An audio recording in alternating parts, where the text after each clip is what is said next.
Vamos, hermanos, una vez más a Efesios, el capítulo 3, leemos ahí nuestro texto clave, el versículo 21.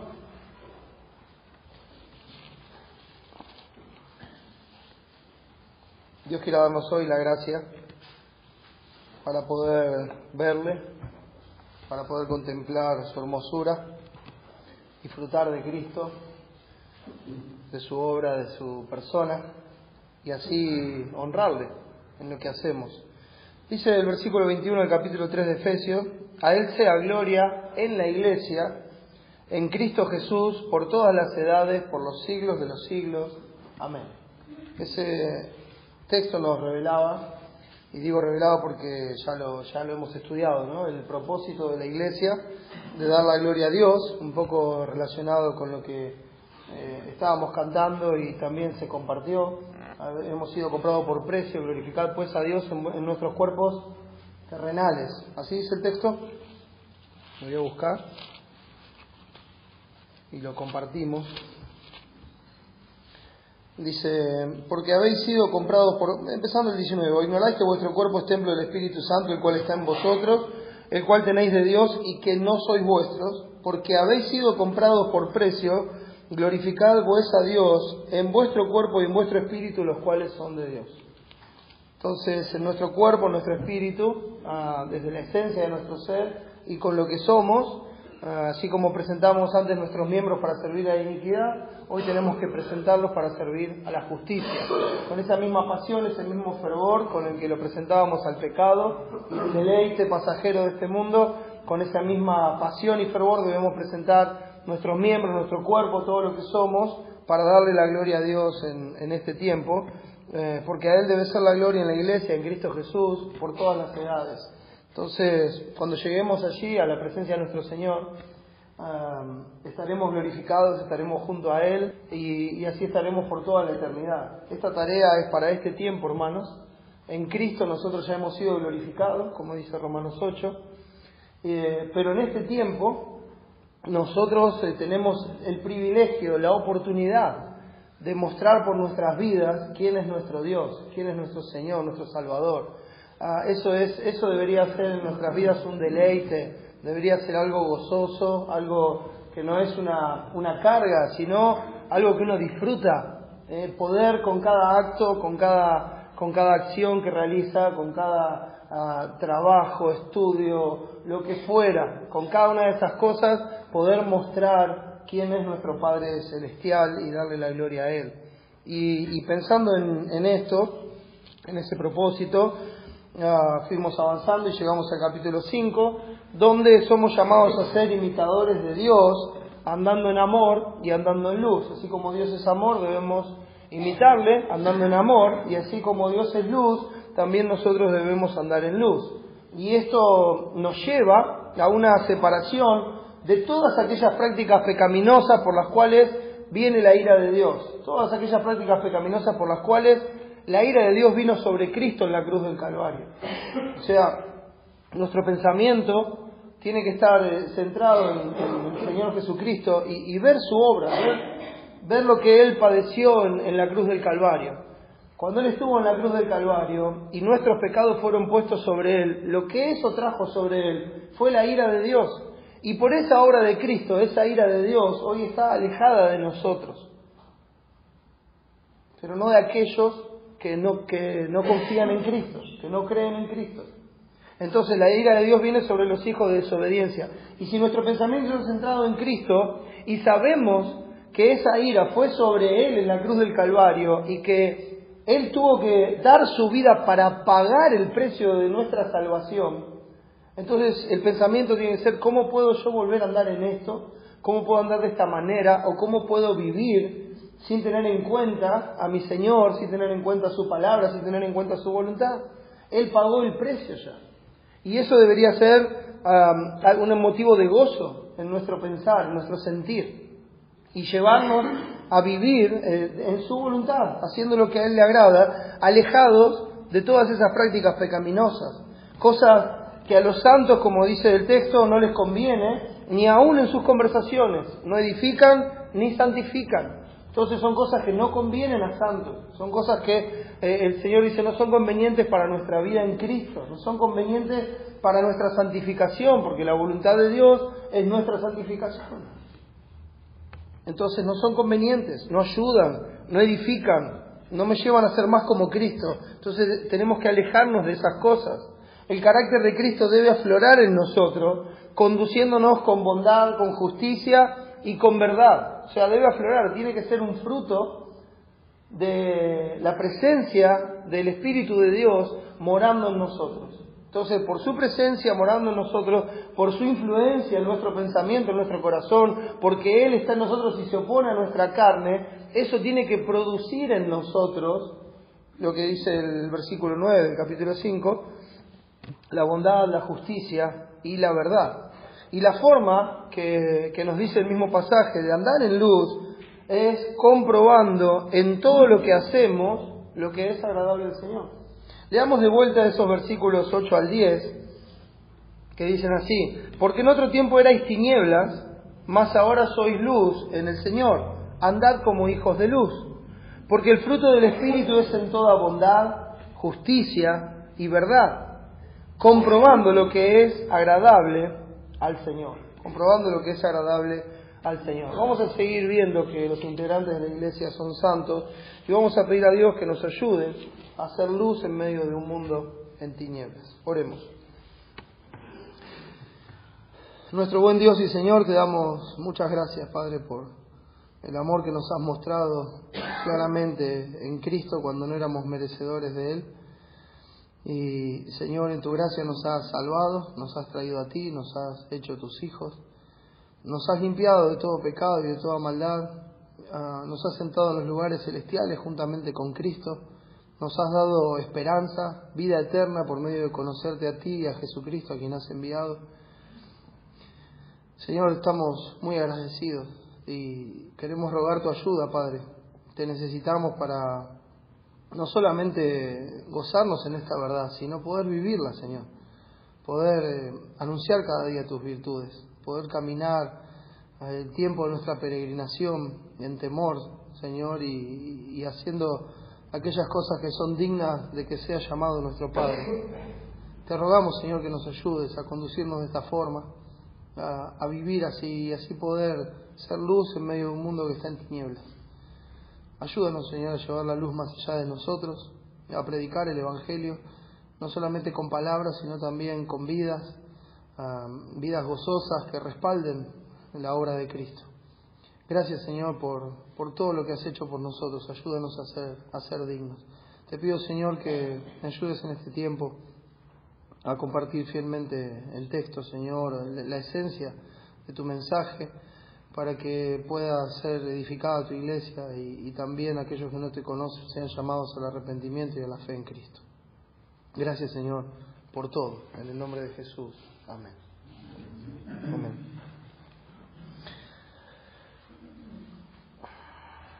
Comprobando lo que es agradable al Señor. Bueno, vimos que el versículo 9, que está así entre paréntesis, como una explicación, una aclaración o como algo extra que se pone, si uno lee de corrido el 8 y el 10, termina diciendo el 8, andad como hijos de luz, y el 10 dice comprobando lo que es agradable al Señor. Entonces, ¿cómo uno puede decir simplemente cómo andan los hijos de luz?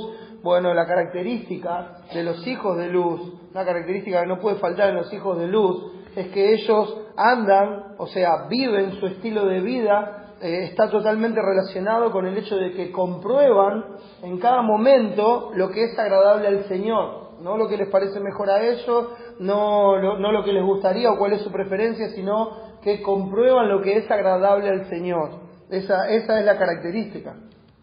Y nuestro texto clave en este libro, que leemos cada vez que estudiamos Efesios, el 21 del capítulo 3, nos revela cuál es el eje central de la vida cristiana, de la iglesia, que es la gloria de Dios. Entonces, ese es el punto central de nuestra vida. La búsqueda de su gloria es el anhelo de la nueva criatura, y para ello, mis hermanos, no basta tener buenos principios morales o buenas costumbres o buenos hábitos. La clave, mis hermanos, está en las palabras de Jesús cuando Él dijo, no me ha dejado solo el Padre, porque yo hago siempre lo que le agrada. Corremos un peligro, mis hermanos, que es el de pensar que el cristianismo se trata de un grupo de personas buenas moralmente hablando, que tienen buenos hábitos, buenas costumbres, una linda forma de conversar, que van a la iglesia, ¿no? Que, bueno, tienen esa forma de vida. Y hermanos, eso no es el cristianismo. Eso lo puede hacer cualquier persona, literalmente. Cualquier persona puede vivir así. Cualquier persona puede cambiar sus principios de vida y vivir de tal o cual forma. Cualquier persona puede cumplir reglas. Cualquier persona puede seguir costumbres, tradiciones, hábitos. Lo puede hacer cualquiera. Y si cualquiera lo puede hacer, y si de eso se trata el cristianismo, por demás murió Cristo. ¿Por qué fue necesaria la muerte de Cristo si lo podíamos hacer? Si lo podíamos hacer igual. Entonces, ¿por qué fue necesaria la muerte de Cristo? Ahora, pensar en esto y ver la vida de Cristo y escuchar sus palabras, cuando uno piensa quién es el Señor, y pensando que Él no estimó el ser igual a Dios como cosa a que aferrarse, sino que se despojó a sí mismo. Él se despoja a sí mismo. Y si me permiten la expresión, Él muere a sí mismo. Deja el lugar de gloria y se hace como uno de nosotros y se hace obediente hasta la muerte y muerte de cruz. Ahora, hermanos, Él es el ejemplo de nuestra vida. Él fue obediente desde el primer momento hasta la muerte y muerte de cruz. ¿Por qué nosotros quisiéramos vivir de otra manera? Si esa es la vida de Cristo. Él renunció a todo, el cual siendo rico se hizo pobre para que por su pobreza nosotros fuésemos enriquecidos. Entonces Él es el primero que renunció a todo, Él es el primero que murió a sí mismo para no hacer su voluntad. Y hermanos, ese es el punto. Él no hizo esto para hacer su voluntad, hizo esto para hacer la voluntad del Padre. Y es la misma posición en la que nos dejó a nosotros. Que nosotros podamos vivir de esa forma, nos dio la capacidad, por medio de la regeneración, por medio de hacernos una nueva criatura, nos dio la capacidad de conocer a Dios y de anhelar a Dios, cosa que nosotros no podíamos hacer. Y poder tener ese deseo de agradarle a Él. Por eso decía Cristo, no me ha dejado solo el Padre, porque yo hago siempre lo que le agrada. Y esto no es jactancia, no es jactancia, mis hermanos de Cristo. Esto es la verdad. Uno puede ver la vida de Cristo y puede encontrar que Él era el Hijo amado en quien el Padre tiene complacencia. Una y otra vez. Cuando se bautizó en el monte de la Transfiguración, este es mi Hijo amado en quien tengo complacencia, a Él oíd. Cuando Él oraba, el Padre lo escuchaba, ya sea con Lázaro, ya sea en Juan 12, y el Padre le contestaba con una voz audible. Y Él le dice, yo sé que siempre me escucha. Porque Él hace lo que le agrada, y porque cuando Él pedía conforme a la voluntad del Padre, y no conforme a la suya. La clave del cristianismo, mis hermanos, es la vida misma que hay en nosotros, que lleva a tener ese anhelo por la gloria de Dios, no por ser mejores personas.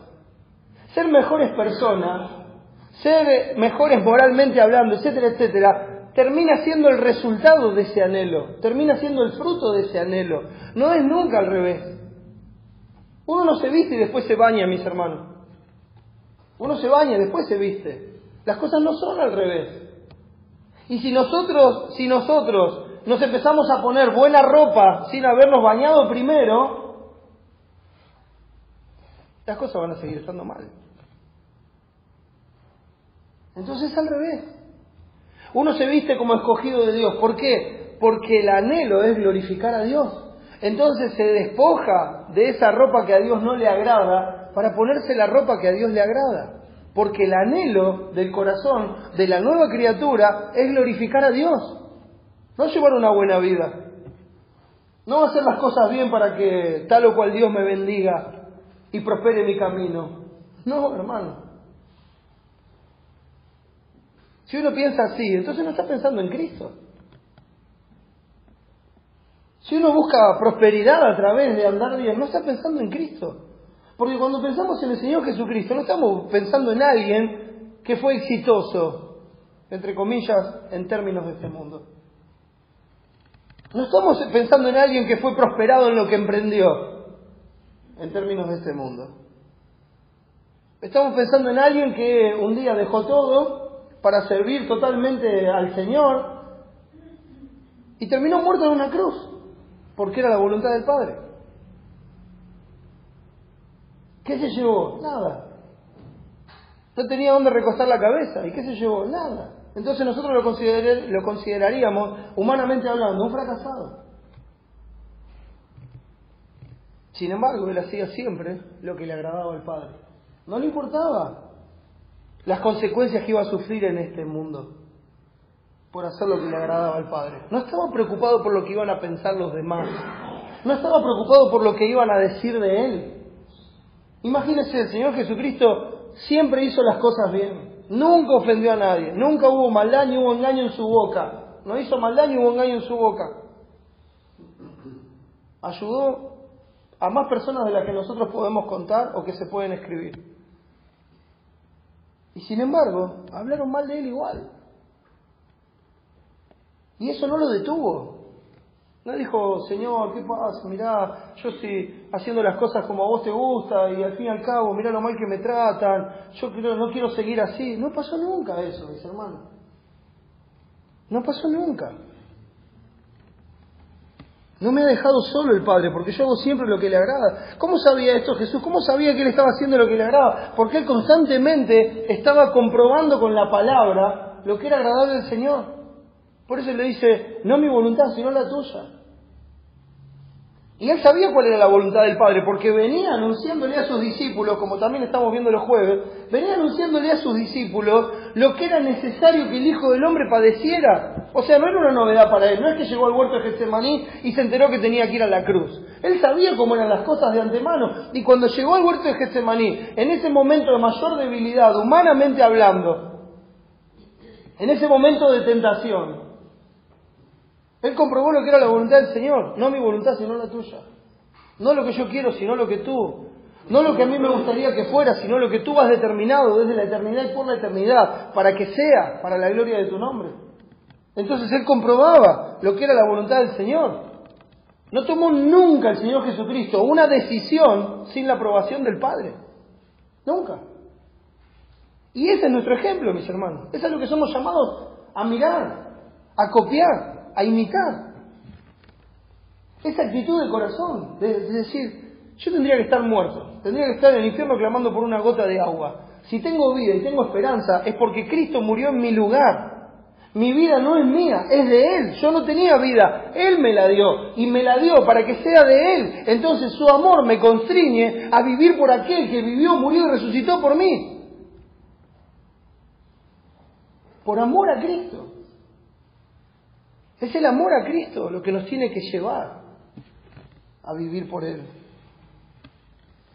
Sus palabras, cuando Cristo hablaba, eran las palabras del Padre. Y dice en Juan 14, las palabras que yo os hablo, no las hablo por mi propia cuenta, sino que el Padre que mora en mí, Él hace las obras. Él sabía el poder que tenía la palabra. Él sabía el tema de las obras. Y él dice, cuando yo hablo, no estoy hablando mis palabras, no estoy hablando de lo que yo quiero. ¿Usted se da cuenta? Nosotros estamos viendo en el capítulo 5 de Efesios acerca de que estas cosas ni aún se nombren entre santos. O sea, nuestra vida en Cristo debe gobernar aún nuestras conversaciones como gobernaba las conversaciones del Señor Jesucristo. Si no es agradable al Padre, entonces no tiene que formar parte de nuestra vida. Si eso no conviene a nuestra edificación, si no conviene a nuestra santificación, si no conviene a que cumplamos el propósito de darle la gloria a Dios, eso no tiene que formar parte de nuestra vida, como no formaba parte de la vida del Señor Jesucristo. Cuando yo hablo, no hablo por mi propia cuenta, sino que el Padre que mora en mí, Él hace las obras, Él es el que habla, son sus palabras, y hay más textos así. De hecho, Pedro nos enseña, si alguno habla, hable conforme a la palabra de Dios. Si alguno ministra, ministre conforme al poder que Dios da. ¿Para qué? Para que en todo sea Dios glorificado. ¿Qué pasaba si Cristo se adueñaba de las palabras? Entonces la gloria era para Él, no para el Padre. Pero Cristo estaba buscando la gloria del Padre. Y es lo mismo que pasa cuando nos dice, si alguno habla, hable conforme a la palabra de Dios. Yo para hablar, para obrar, para llegar a algo con las palabras, tengo que hablar conforme a la palabra de Dios. Y si no puedo hablar conforme a la palabra de Dios, estoy buscando mi propia gloria y no la gloria del que me envió. Por eso a veces es mejor el silencio cuando uno no sabe qué es lo que Dios dice. Cuando uno no puede decir qué es lo que Dios dice, es mejor el silencio, mis hermanos. Es mejor decir no sé, a inventar una nueva doctrina. Es mejor decir no sé. Si uno hable conforme a la palabra de Dios y ministra conforme al poder que Dios da. Entonces, si lo que hago no son mis palabras, y si lo que pude hacer no es en base a mi poder, y la gloria es para el dueño de las palabras y para el dueño del poder, de eso se trata. De que demos la gloria a Dios. No se trataba de cumplir determinadas reglas o normas. Miren, los fariseos y los saduceos eran expertos en eso. Y estoy hablando del tiempo de Cristo, ¿no? Y antes, y aún después, y aún hoy. Los fariseos y los saduceos eran expertos en esto de guardar normas, reglas morales, reglas sanitarias. Eran expertos. Y la religión de hoy día hace lo mismo. Y gran parte del cristianismo de hoy día hace lo mismo. Bueno, si cumple con tal o cual cosa, tal... Me acuerdo el día que yo conocí al Señor por la gracia de Dios. Me quiso salvar un día, estaba en casa. Y nunca había sentido tanta convicción de pecado como ese día. Estaba totalmente solo en casa, abrumado por la escritura que venía escuchando hacía varios meses. Cuando se predicaba y muchas veces se me compartía el Evangelio, me decían, mirá, hay que dejar el pecado, hay que dejar de fumar, de tomar, de drogarse, de ir a los boliches. Eso es lo que me predicaban. Ahora, había un problema. Había un problema con ese evangelio. Había un problema, muy claro. Que, por la gracia de Dios, porque nací así, nunca tomé alcohol, nunca fumé, no me drogaba, y tampoco tenía salidas con malas juntas. Entonces, cuando me predicaban ese evangelio, yo me creía bueno.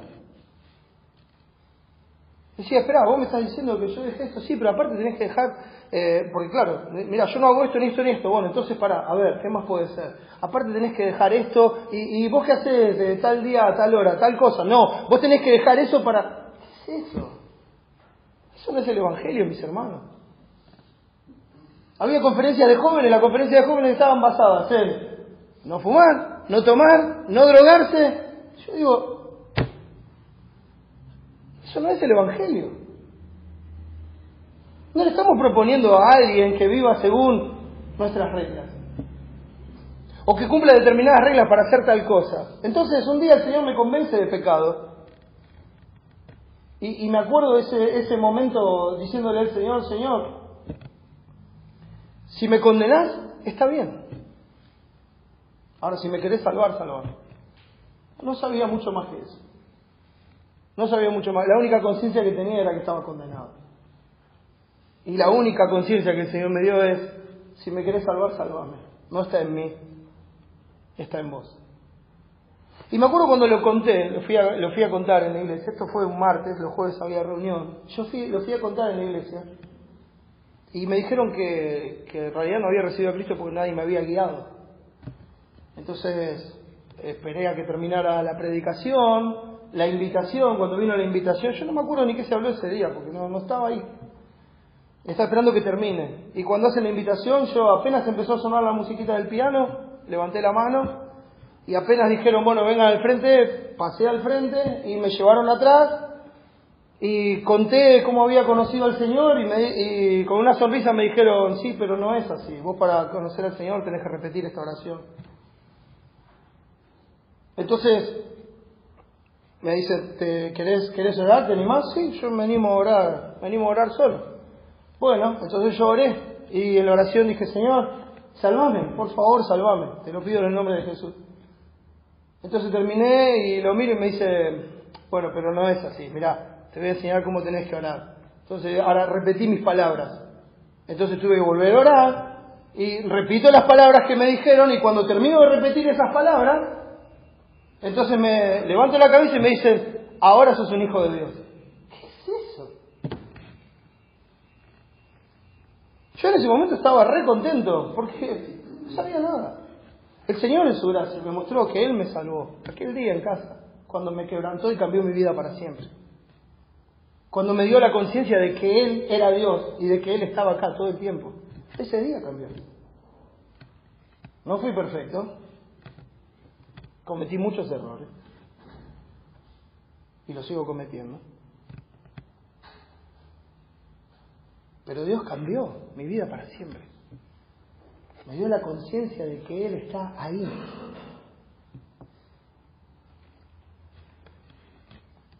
No se trata de cumplir determinadas reglas o normas.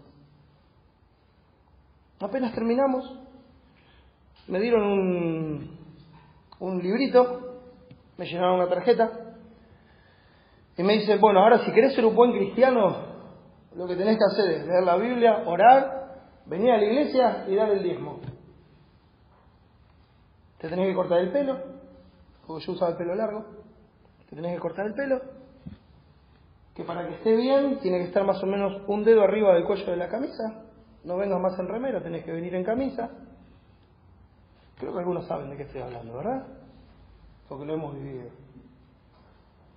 Entonces, Leonardo, el pecador perdido, que era un desastre y que no tenía nada que ver con Dios, al otro domingo era un buen bautista. Todavía con pelo largo. Eso me llevó un tiempo más.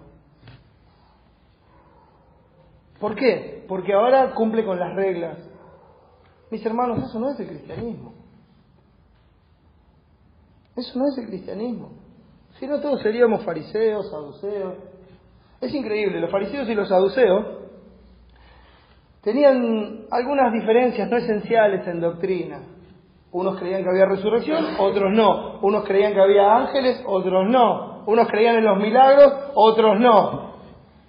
Pero los saduceos mayormente eran los líderes religiosos de la época, los sumos sacerdotes y los demás, los fariseos, los maestros de la ley. Eso es lo que tenían.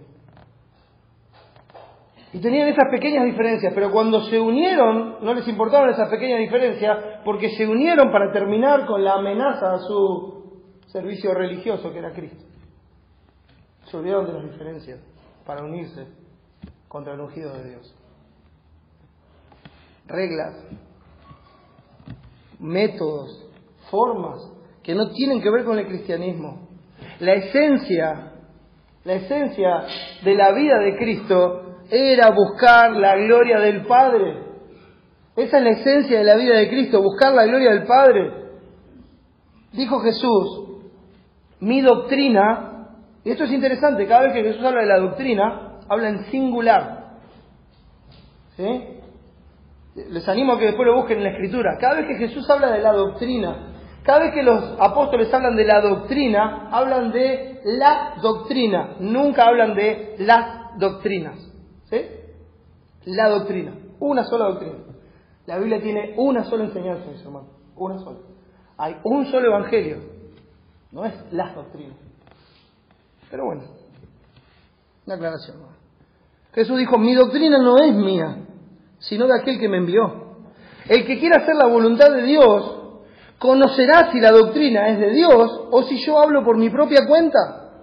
El que habla por su propia cuenta, su propia gloria busca, pero el que busca la gloria del que le envió, este es verdadero y no hay en él injusticia. Entonces, primero que la doctrina que tengo no es mía, dice el Señor, es del Padre, es de Dios. Lo mismo debería pasar con nosotros. Dice, el que quiera hacer la voluntad de Dios, conocerá si la doctrina es de Dios. ¿Quién es el que va a conocer si la doctrina es de Dios? El que quiera hacer la voluntad de Dios. El que se opone a hacer la voluntad de Dios siempre va a encontrar problemas con la doctrina. Siempre va a encontrar un pero, siempre va a encontrar una piedrita, siempre va a encontrar algo quisquilloso para decir, no, esto no viene de Dios, etcétera, etcétera. El que quiera hacer la voluntad de Dios, el que quiera agradar a Dios, el que quiera comprobar lo que es agradable al Señor, va a reconocer que esa doctrina viene de Dios. Porque está buscando a Dios, porque está buscando su gloria. No está buscando nada para sí mismo, no está buscando reconocimiento para sí mismo, está buscando la gloria de su Dios, la gloria del Padre, la gloria del que nos envió. Así como lo envió Cristo, nosotros también somos enviados a este mundo para dar testimonio de la gloria de Dios, mis hermanos. De la misma forma. La búsqueda de gloria es lo que caracteriza al verdadero cristiano, es lo que marca la diferencia. Dice Pablo en Corinto, cuando algunos hermanos estaban dividiendo por la comida. Dice, sí, pues coméis o bebéis o hacéis otra cosa, hacedlo todo para la gloria de Dios. Terminemos con chiquilinada, con discusiones vanas. Dejemos de buscar cosas que no edifican, que no ayudan. Aún lo más mínimo, aún lo esencial, como comer o beber, que sea hecho para la gloria de Dios. Y si lo haces para la gloria de Dios, no vas a estar criticando al hermano, no vas a estar encima del otro, vas a estar buscando comprobar lo que es agradable al Señor y darle la gloria a Él. Entonces todas esas nimiedades que terminan convirtiéndose en herejías destructoras que dividen la iglesia, van a morir.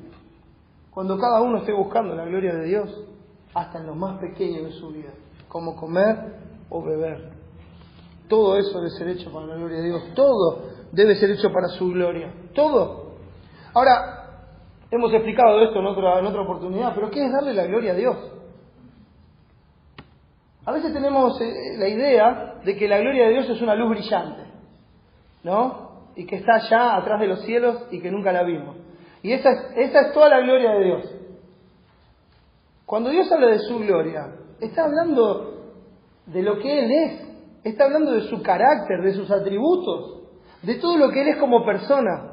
Y cuando hablamos de dar la gloria a Dios, eso quiere decir que lo que nosotros hacemos o emprendemos, comprobando que es agradable al Señor, debe manifestar en la acción y en las palabras el carácter de Dios. Eso es darle la gloria a Dios.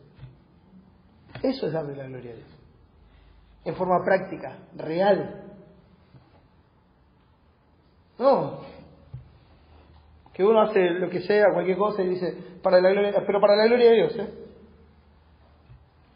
Yo sé que es una linda frase, pero el punto es la esencia en el corazón. Es el anhelo acá. Es un corazón nuevo, un corazón regenerado, lleno de su espíritu, lleno de temor de Él. Es un corazón que anhela darle la gloria a Dios. Ese es el punto. Que dice, voy a hacer esto para mostrar quién es mi Dios. Ese debería ser el pensamiento que gobierna nuestra mente todo el día, en todas las acciones.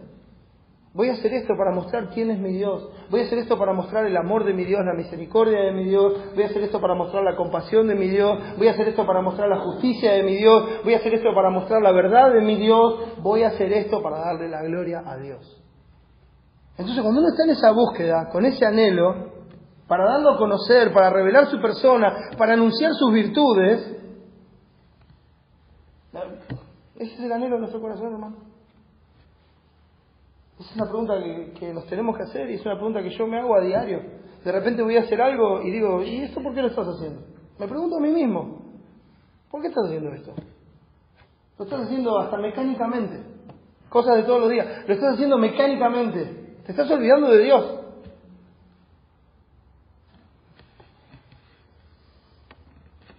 Lamentablemente, mis hermanos, el hombre ha hecho de la religión una búsqueda constante del reconocimiento de su propia integridad y justicia, proclamando con cada acción lo bueno que es. Entonces se convirtió en eso, se convirtió en la búsqueda de posiciones, de lugares, de reconocimiento. Entonces uno va haciendo las cosas y dice, qué buen cristiano que soy, me gusta que los demás se den cuenta, que los demás puedan ver. Bueno, eso es religión, hermano. Proverbios 26 dice, muchos hombres proclaman cada uno su propia bondad, pero hombre de verdad, ¿quién lo hallará? Hay personas con las que usted habla y lo único que va a escuchar de esas personas es lo bien que hacen las cosas. Y están ansiosos por contarle a todo con el que se cruzan lo bien que hicieron las cosas hoy. Y cómo han cambiado desde que conocen la verdad. Y empiezan a dar detalles de su vida y de cómo están haciendo las cosas. Están ansiosos por contar eso. No están buscando la gloria del que les envió. Están buscando reconocimiento personal, están proclamando su propia bondad. Pero hombre de verdad, ¿quién lo hallará? Un hombre de verdad, un hombre que honestamente esté buscando darle la gloria a Dios, sin importar lo que los demás piensen o digan, como el Señor Jesucristo. Solo pensando en lo que le agrada al Padre. La religión parece un concurso de exhibición de credenciales de bondad y buenas obras que llevan a los otros a decir, qué buen hermano, qué buen cristiano. Y lo peor es que cuando escuchamos eso, una profunda satisfacción recorre nuestro cuerpo y nos sentimos realizados. Cuidado mis hermanos. Porque el primero que nos va a alabar y adular es Satanás. Porque sabe que antes de la caída viene la altivez de corazón. No se preocupe por alabarse. El que se tiene que alabar en entender y en conocer a Dios, como dice Jeremías 9:23. En eso nos tenemos que alabar, en entender y conocer a Dios. Porque el que hace estas cosas, su propia gloria busca, pero el de verdad busca la gloria del que le envió, no la de los hombres. Y fíjense en que Jesús relacionó esta verdad siempre con la luz. Acompáñenme, hermanos, a Juan capítulo 12. Quiero leer unos 15 versículos ahí. Juan capítulo 12, versículo 35.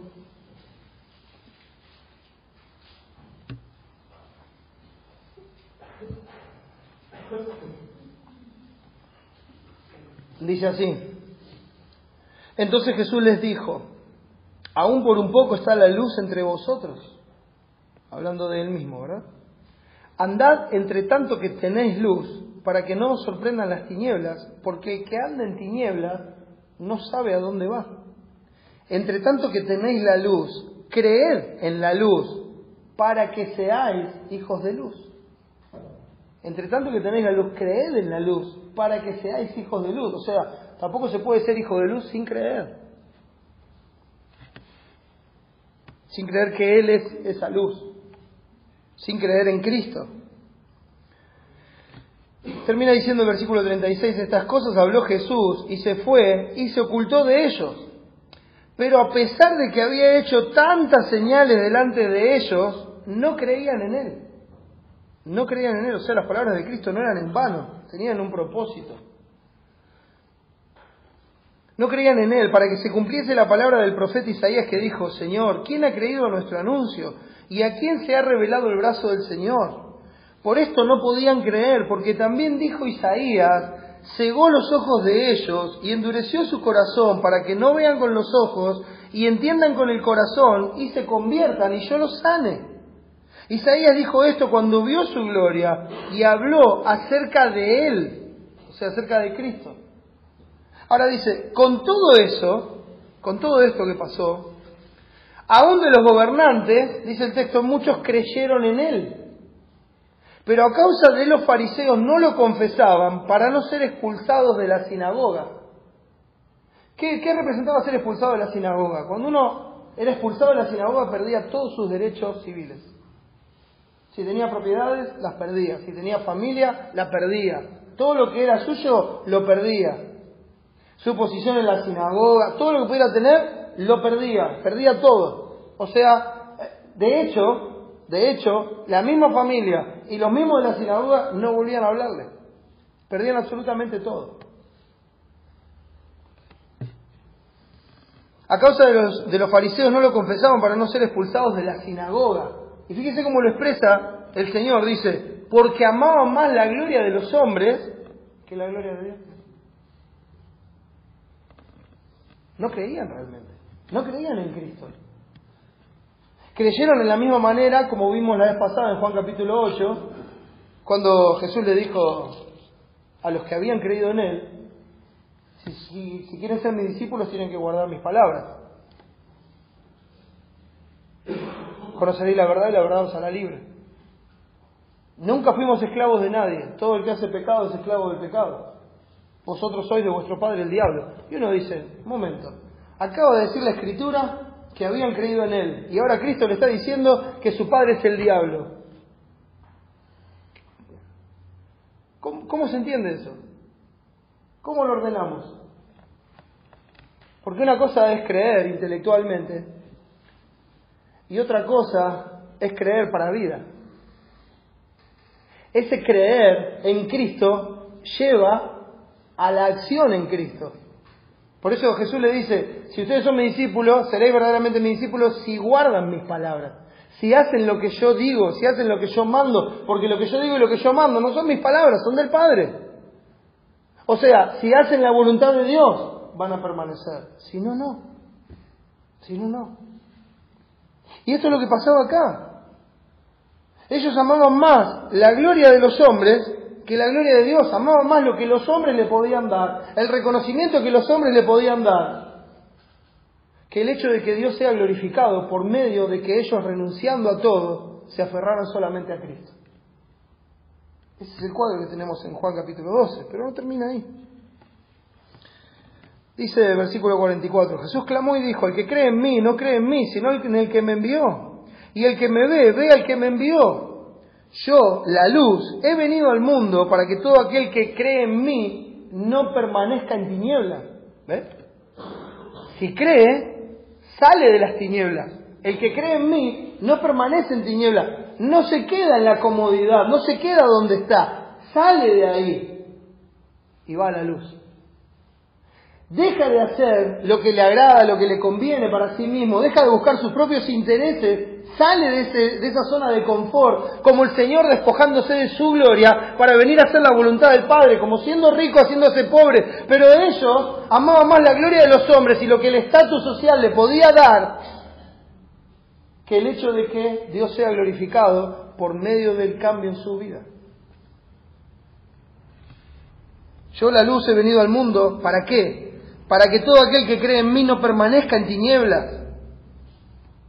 Entonces, ¿cuál es el propósito de la venida de Cristo? Para que el que cree en Él deje las tinieblas, que sepa lo que es la vida cristiana, viendo la vida de Cristo.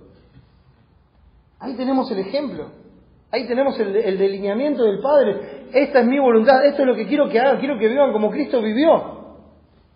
Y yo voy a estar con ustedes todos los días hasta el fin del mundo.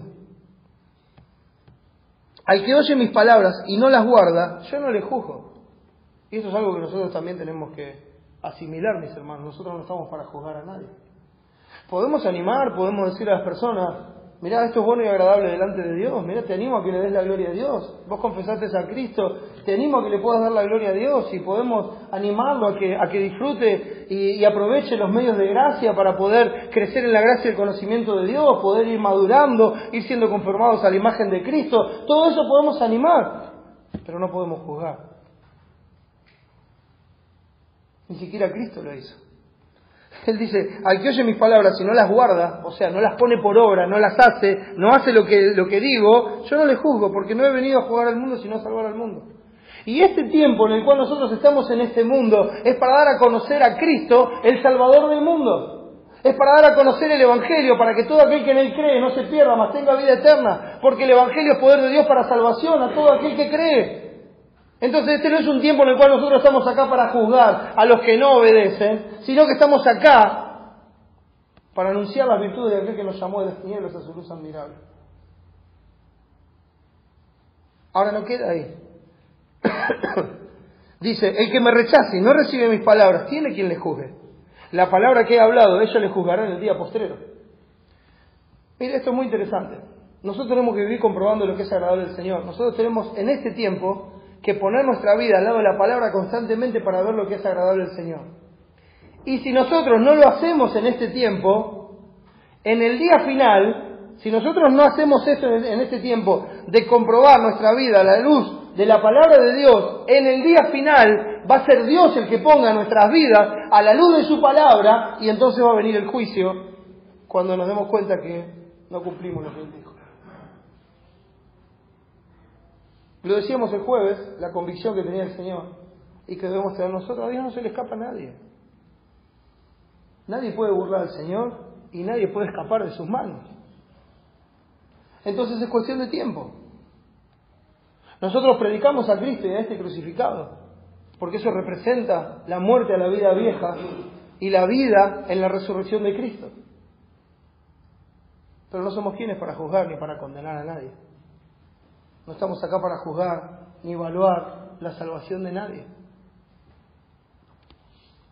El que me rechace y no recibe mis palabras tiene quien le juzgue. La palabra que he hablado, ella le juzgará en el día postrero, porque yo no he hablado por mi propia cuenta. El Padre que me envió, Él me dio mandamiento de lo que he de decir y de lo que he de hablar. Él me dio el mandamiento, son sus palabras, la gloria es solamente para Él, y sé que su mandamiento es vida eterna. Así pues, lo que yo hablo, lo hablo como el Padre me lo ha dicho. Lo que yo hablo, lo hablo como el Padre me lo ha dicho. Sé que su mandamiento es vida eterna. Esta es la vida eterna, dijo Jesucristo, que te conozcan a ti, el único Dios verdadero, y a Jesucristo, a quien has enviado. Esa es la vida eterna. No es otra cosa la vida eterna. Se trata de conocer a Dios y de tener comunión con Él. Esa es la vida eterna. Con ese propósito, mis hermanos, nosotros fuimos enviados al mundo. Primera de Pedro, capítulo 2. Primera de Pedro, capítulo 2, el versículo 9, que es bien conocido, dice así: mas vosotros sois, espero que lleguen,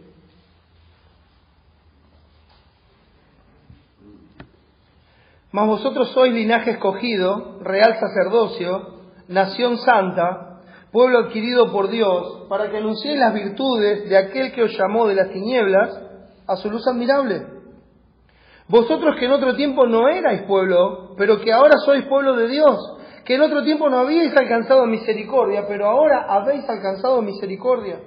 Amados, yo os ruego como extranjeros y peregrinos que os abstengáis de los deseos carnales que batallan contra el alma, manteniendo buena vuestra manera de vivir entre los gentiles, para que en lo que murmuran de vosotros como de malhechores, dice, glorifiquen a Dios en el día de la visitación al considerar vuestras buenas obras.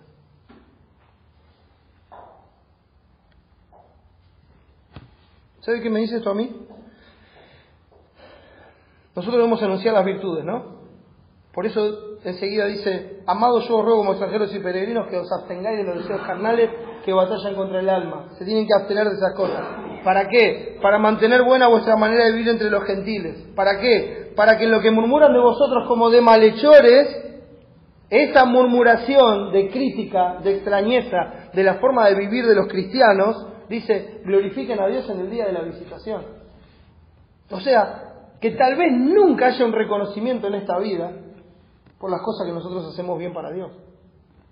Y es apropiado, hermanos. Es apropiado, porque según nos enseña Hebreos 13:21, Él es el que nos hace aptos en toda obra buena, haciendo Él en nosotros lo que es agradable delante de Él para gloria del Padre. Eso quiere decir que cuando yo hago algo bueno y agradable delante del Señor, la gloria es para Cristo. Y cuando hago algo malo, ese soy yo, ese es mi pecado. Ese es mi pecado. Porque en Él no hay tinieblas, en Él no hay nada malo. Entonces, cuando yo no estoy haciendo lo que es agradable a Dios, lo estoy haciendo en mis fuerzas, estoy haciendo mi propia voluntad, y estoy pecando. Pero cuando hago algo bueno y agradable delante de Dios, que tiene mérito, el mérito es de Cristo. Porque Él nos hace aptos y Él hace en nosotros lo que es agradable delante de Él para la gloria del Padre.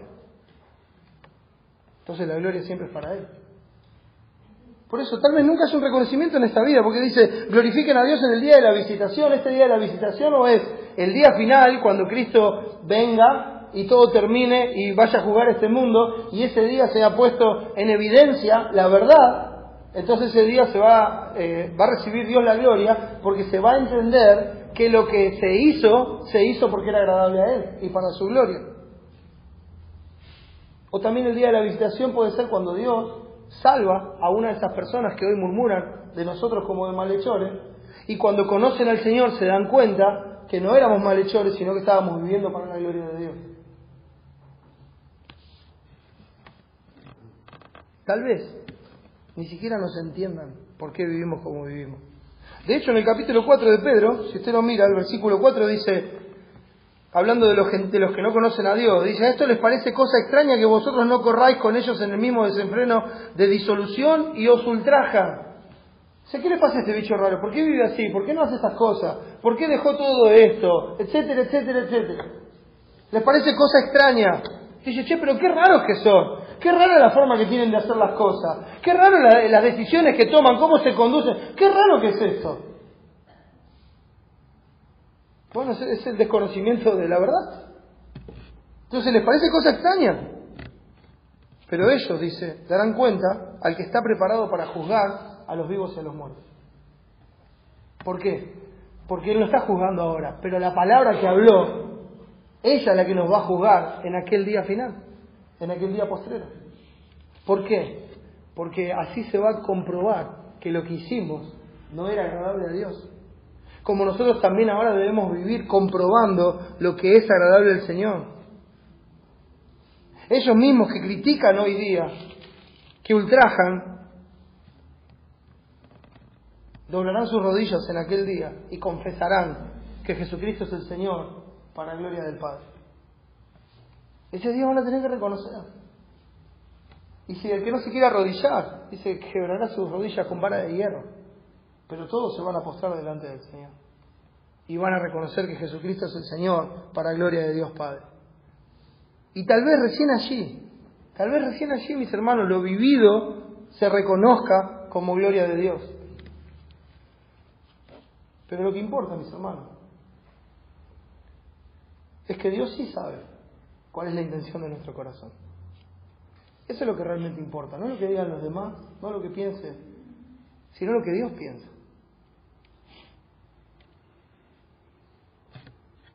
Y para que nosotros sepamos, lo dejó revelado en su palabra. O sea, no es veo como uno dice siempre, bueno, sí, pero Dios sabe. Y yo siempre digo lo mismo, sí, Dios sabe. Claro que Dios sabe. Y a Él no se lo puede engañar.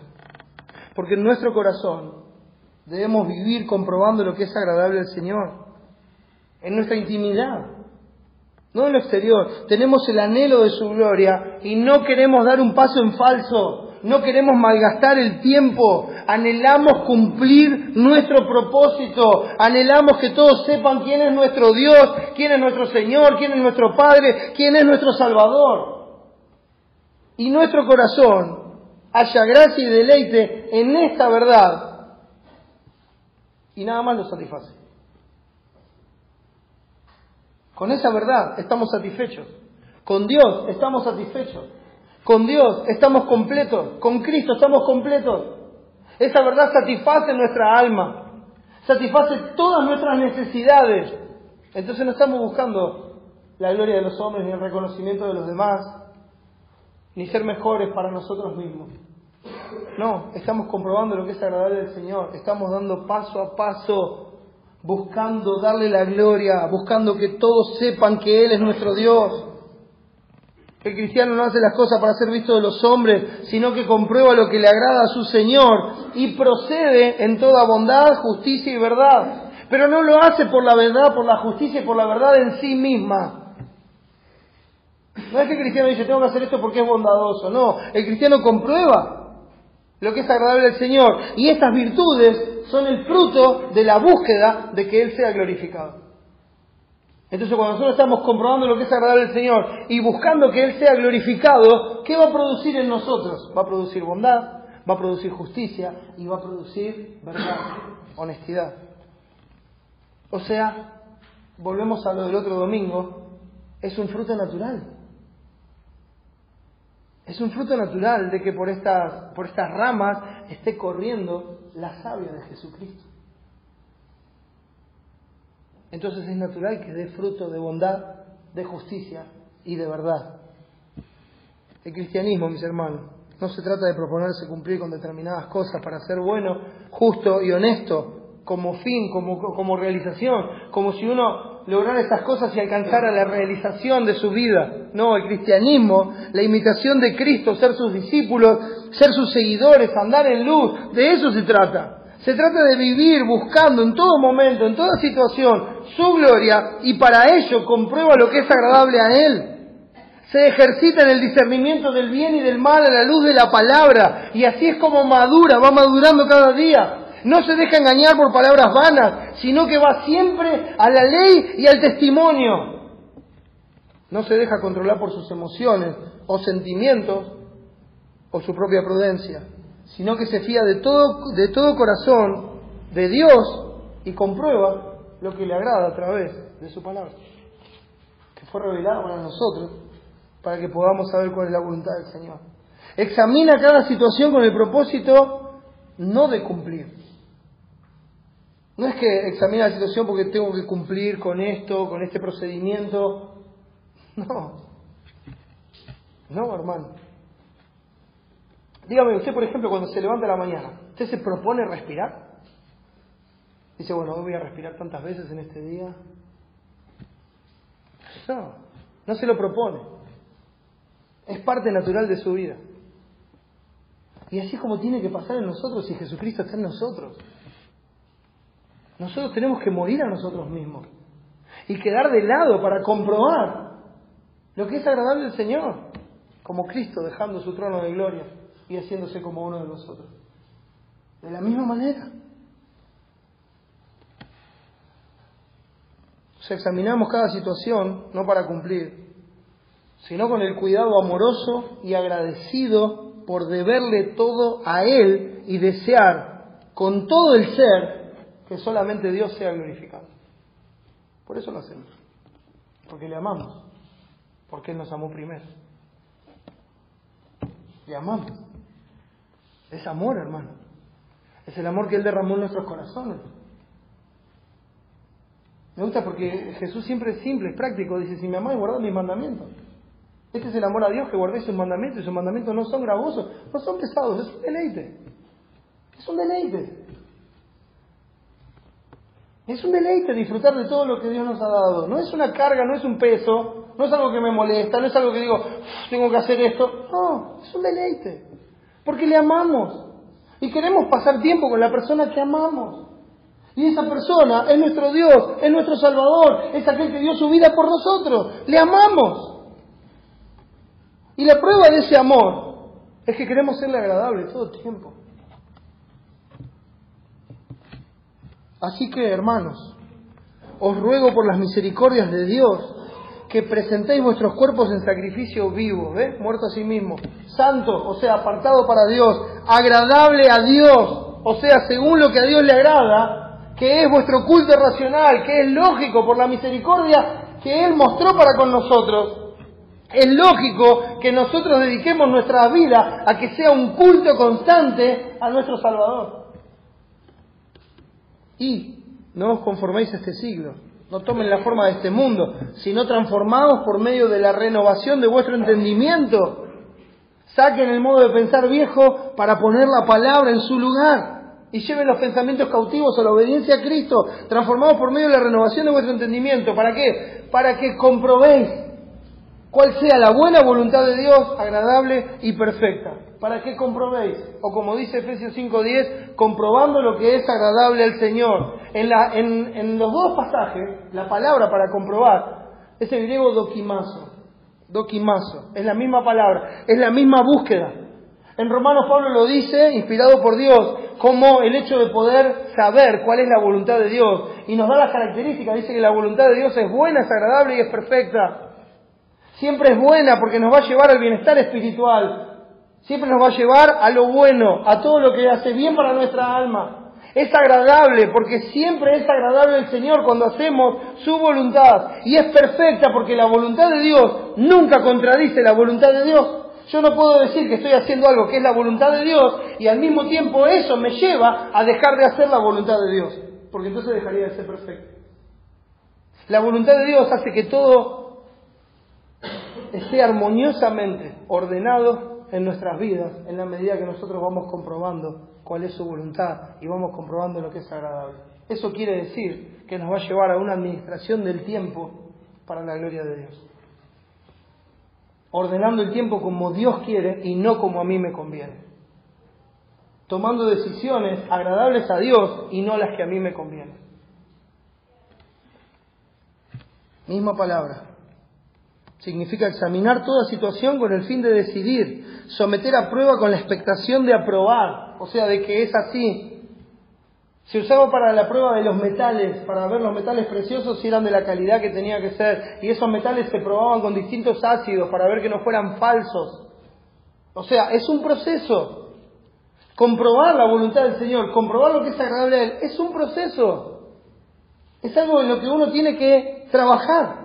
Es algo en lo que uno se tiene que ocupar. No puede no tener tiempo para eso, porque de eso se trata nuestra vida como hijos de Dios, como hijos de luz. No le podemos quitar el tiempo a eso, no le podemos quitar el tiempo a todas las herramientas que el Señor nos da para que le conozcamos cada día más.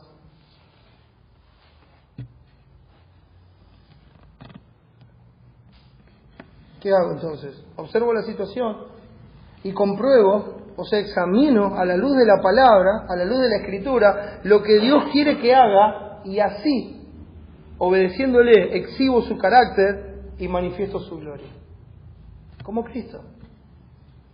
Cuando en el huerto de Getsemaní dijo, no mi voluntad, sino la tuya.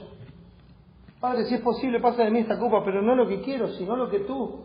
Y después de hacerlo 3 veces, Él salió dispuesto a beber la copa del Padre, la copa que el Padre le había servido, llena de su ira, porque Él sabía que no había otra forma de salvar a su pueblo. Entonces Jesucristo fue a la cruz del Calvario a ser cargado con todos los pecados de su pueblo, a ser cargado con toda mi maldad, a ser cargado con todo aquello que trae la ira de Dios. Y una vez que eso fue puesto en Él en la cruz del Calvario, Dios derramó su ira, lo consumió en holocausto, hasta la última gota de su vida fue entregada en favor de su pueblo, para salvarnos eternamente, para darnos una nueva vida. Y sabemos que eso es real, sabemos que eso es verdadero, porque no solamente Cristo murió ahí, estuvo 3 días en la tumba como Él había anunciado que iba a estar, sino que al tercer día, como también lo había dicho la Escritura,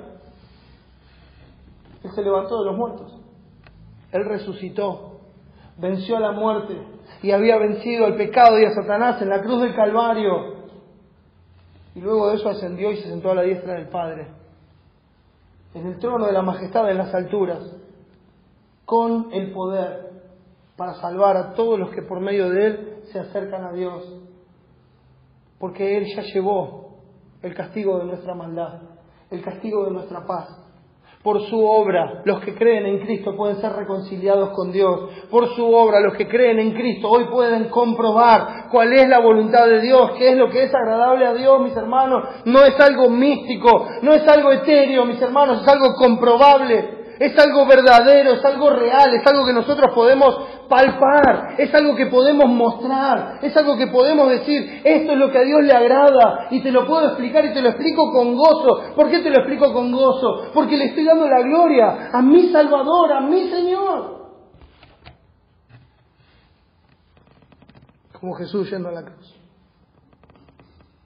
como Jesús muriendo por nosotros, como Jesús resucitando para darnos vida.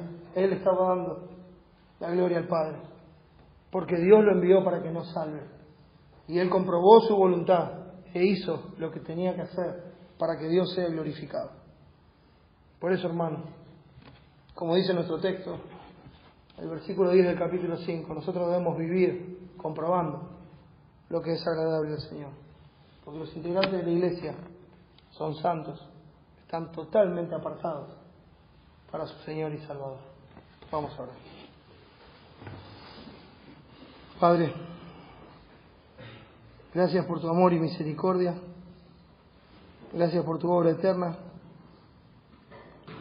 Gracias por el perdón de nuestros pecados y la salvación de nuestra alma. Mi Señor, te ruego que nos fortalezcas y que nos ayudes para hacer las cosas que son agradables a ti, para darte la gloria, Señor, para mostrar a todos que te amamos, que te puedan conocer. Señor, que no sean solo palabras, sino hechos. Que tu nombre sea glorificado, Padre. Gracias, Señor, por este tiempo. Ayúdanos a buscarte cada día. Te lo pedimos, Padre, y agradecemos, rogándote que salves a los que no te conocen. Aquellos que están en tinieblas, que los traigas a la luz, para la gloria de tu buen nombre. Lo pedimos, Padre, en el nombre de Jesús.